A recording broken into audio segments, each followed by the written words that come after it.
2 రోజుల్లో దాదాపు 750 కోట్లు తాగిరట జనం. మద్యం అమ్మకాలకు నూతన సంవత్సర వేడుకల జోష్ చాలా స్పష్టంగా కనిపిస్తుంది. ఈసారి నూతన సంవత్సరం ఎట్లా జరిగిందని తెలుసుకోవాలంటే మందెంత అమ్మిరని తెలుసుకోవాలి. దాన్నే ప్రామాణికంగా తీసుకోవాల్సిన పరిస్థితి వచ్చింది. దాదాపు 750 కోట్లు 2 రోజులలో తాగి పడేసిరట. ఊరి అవతల పడేసిరు, అంతే సింపుల్. మొత్తం డిసెంబర్ నెలలో 5102 కోట్లు తాగిరట. 5102 క్రోర్స్. 2024 డిసెంబర్తో పోలిస్తే 1300 కోట్లు ఎక్కువ తాగిరట. అంటే తెలంగాణ ఎంత వెలిగిపోతుంది చూడుర్రి. ఎవరెస్ట్ శిఖరాన్ని అంటింది.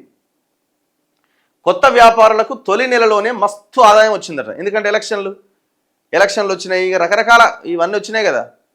సో అందులో 31st వచ్చింది. సో దగ్గర 2024 డిసెంబర్తో పోలిస్తే 2025 డిసెంబరు 5000 కోట్లు ప్రభుత్వానికి ఆదాయం తెచ్చిపెట్టింది. అంటే అంత తాగిరు, దాంట్లో ఆదాయం. ఇది దినదినాభివృద్ధి చెందుతున్నది. అభివృద్ధి అంటే ఇదే. ఫ్యూచర్ సిటీలు, సిటీలు, ఇంకోటి అని మాట్లాడుతున్నారు కదా మన పాలకులంతా. ఇదే ఫ్యూచర్.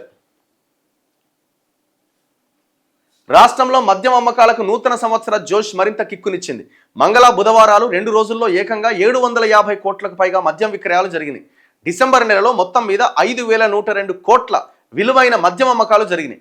డిసెంబర్ నెలకు సంబంధించి రాష్ట్ర ఎక్సైజ్ శాఖ చరిత్రలో అమ్మకాలు ఆదాయం ఇదే అత్యధికం కావడం గమనార్హం. అటు కొత్త మద్యం వ్యాపారులకు కూడా తొలి నెలలోనే కాసుల వర్షం కురిసింది. రాష్ట్రంలో మద్యం అమ్మకాలు 2024 డిసెంబర్లో 3800 కోట్లు, 2023 డిసెంబర్లో 4297 కోట్లు మాత్రమే. గత ఏడాదితో పోలిస్తే ఈసారి 1300 కోట్లకు పైగా అధికంగా మద్యం విక్రయాలు జరిగినాయి. భారీగా మద్యం విక్రయాలు ఉండవచ్చని అంచనా వేసిన ఎక్సైజ్ శాఖ స్టాక్ సరఫరాలో ఎలాంటి ఇబ్బంది లేకుండా చర్యలు చేపట్టింది. నీళ్ళైనా దొరకయేమో కానీ రాష్ట్రంలో మందు మాత్రం ఎక్కడ పడితే అక్కడ దొరుకుతుంది. ఫ్యూచర్లో ఏమైందంటే నాకు వాటర్ కావాలి, నీళ్లు దొరుకుతలేమంటే ఎందుకంటే మందు ఉంది కదా, మందు తాగు అనే కాడికి వస్తుంది ఇక పరిస్థితి. ఇక చూడు ఎట్లా ఉందో కథ. ఇప్పుడు ఇది మనం వెలిగిపోతుంది అనాలా? ఇక ఈ వెలుగులో కూడా ఈ కథనం రాశారు చూడండి. న్యూ ఇయర్ కిక్ 1230 కోట్లు. అదేమో 2 రోజుల్లో 750 కోట్లు అయితే 4 రోజుల్లో 1230 కోట్లట. జస్ట్ 4 డేస్లో లిక్కర్ సేల్స్తో 4 రోజుల్లోనే ఎక్సైజ్ శాఖకు భారీగా ఆదాయం. డిసెంబర్లో మద్యం అమ్మకాలు ఆల్ టైమ్ రికార్డ్.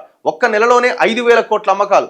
ఈ నెలలో కలిసి వచ్చిన సర్పంచ్ ఎన్నికలు, కొత్త మద్యం పాలసీ కావడంతో షాపుల్లో ఫుల్ స్టాక్, తెచ్చిన స్టాక్ మొత్తం అయిపోవడంతో వ్యాపారంలో జోషడ. ఎక్కడికెక్కడ అయిపోయిందట, మొత్తం ఊడిశవతలు పడేసేది. ఎంత ఘోరమైన పరిస్థితి చూడండి. ఒకవేళ ఎవడన్నా దుకాణపోడు తక్కువ అమ్మిండనుకో, లిక్కర్ షాపోడు, నువ్వు ఎందుకు అమ్మలేదని మనకు టార్గెట్స్ పెడుతున్నారు. టార్గెట్స్ పెట్టి మరీ లిక్కర్ అమ్ముతున్నారు.